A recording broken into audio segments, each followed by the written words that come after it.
पहली बात तो मैं कहना चाहूँगी कि आई एम 100% श्योर काव्या को ज़रूर मिस किया जाएगा, बिकॉज़ काव्या का जो कैरेक्टर था वो शुरू से ही इतना ज़्यादा इतना एक रियल कैरेक्टर था कि हर एक इंसान ने कहीं ना कहीं अपनी लाइफ के किसी ना किसी स्टेज पर काव्या से कनेक्ट किया है, काव्या से रिलेट किया है।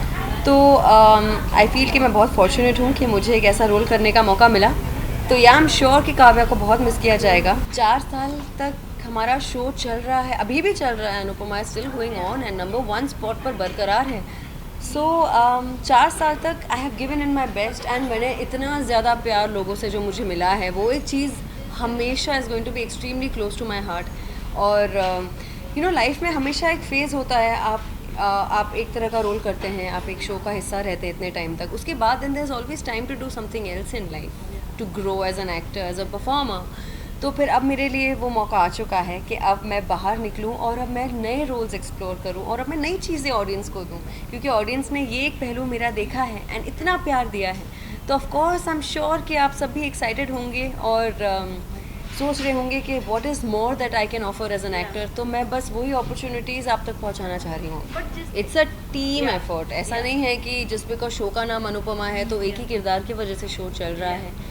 ये अगर कुछ लोग सोचते हैं तो it's a misconception, because its team effort. पूरे जितने लोग हैं, जितने टीम ऑफ हम एक्टर्स हैं, जो हमारी डायरेक्शन टीम है, प्रोड्यूसर है, हमारे राजन सर, हमारे राइटर्स हैं, ये उन सब की मेहनत है। एंड आई बिलीव वही चीज़ ऑडियंस के दिल को छुई है, बिकॉज उन्होंने सिर्फ एक इंसान की परफॉर्मेंस नहीं, सबकी परफॉर्मेंस और मेहनत देखी है। अगर बात करूँ मैं आपके कैरेक्टर की, जिस तरीके से आपने इतने अच्छे इमोशनली लिखकर पोस्ट किया है और वो सच में इतने सारी मेमोरी आपने एक वर्ड में शेयर किया है। आज मैं एज अ ऑडियंस सोचती हूँ आपकी सबसे फेवरेट कंटेस्टेंट कौन थे? कंटेस्टेंट सॉरी पर कौन थे जिनके साथ आपकी अच्छी केमिस्ट्री थी और आज भी उसके साथ में आफ्टर रियल लाइफ में उसके वैसे मैं पॉइंट आउट तो नहीं करना चाहती कि मेरे बेस्टी कौन है सेट पर, बट अगर आप कह रहे हैं, if I am being honest, so it's Bapu ji, Arvind Vaidya ji. सो बापू जी को मैं बापू जान बुलाती थी सेट पर, बट आगे तो ऑफकोर्स बुलाती रहूँगी in life. So Bapu Jaan has been very close to me. मुझे लगता है बापू जी और मैं ना, हम लोग हमेशा मेंटली एक ही वेवलेंथ पर होते हैं। आई कैन अंडरस्टैंड कि अगर वो उनके एक्सप्रेशन में कोई बात है ना, मैं उनको दूर से देख के पहचान जाती हूँ कि उनके मन में क्या चल रहा है, वो मुझे दूर से देख के पहचान जाते हैं कि मेरे मन में क्या चल रहा है।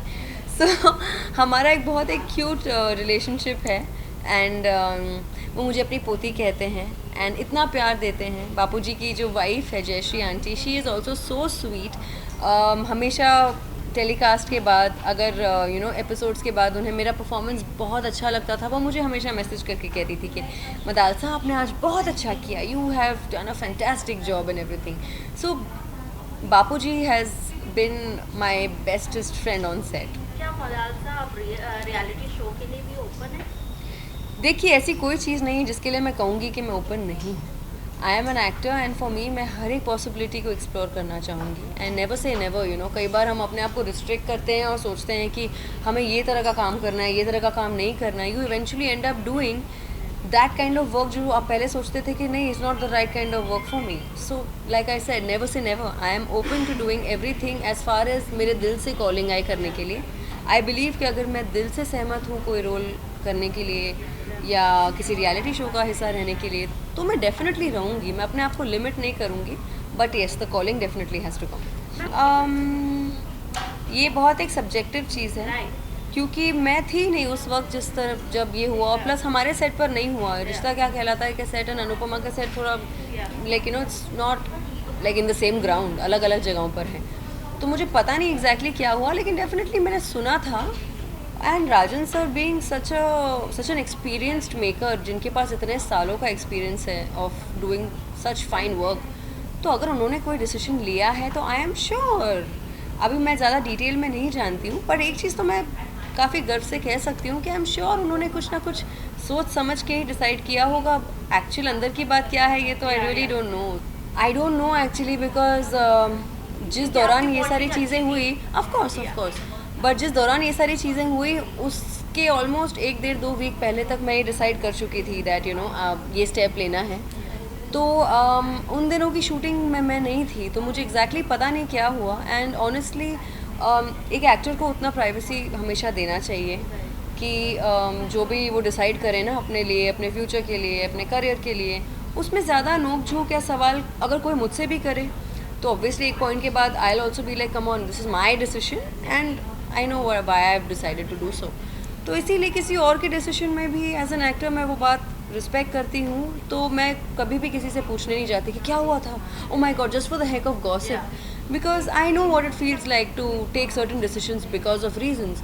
सो कोई बात नहीं, आई मीन अगर उन्होंने डिसाइड किया है सो आई एम श्योर उन्होंने अपने आप को उस जोन में रख के डिसाइड किया होगा कि अब वो क्यों नहीं करना चाहते हैं। उनके पास रीजंस होंगे, हम हर एक चीज़ कोई ना कोई रीज़न की वजह से ही करते हैं, उनके पास अपने रीजंस होंगे, तो इसीलिए उन्होंने किया होगा। जब उन्हें लगेगा कि सही टाइम है, अगर उन्हें बात करना होगा तो करेंगे, अदरवाइज़ तो अभी तो शो खैर लीप ले रही है, 15 साल का लीप ले रही है, जो कि आपने सुना ही होगा। सो 15 साल is a very long time and I think there will be a few more exits now on the show. अगर आप ये वीडियो YouTube पर देख रहे हैं तो हमारे चैनल को सब्सक्राइब करें और बेल आइकन को दबाना ना भूलें। अगर आप Facebook पर ये वीडियो देख रहे हैं तो हमारे पेज को लाइक करें।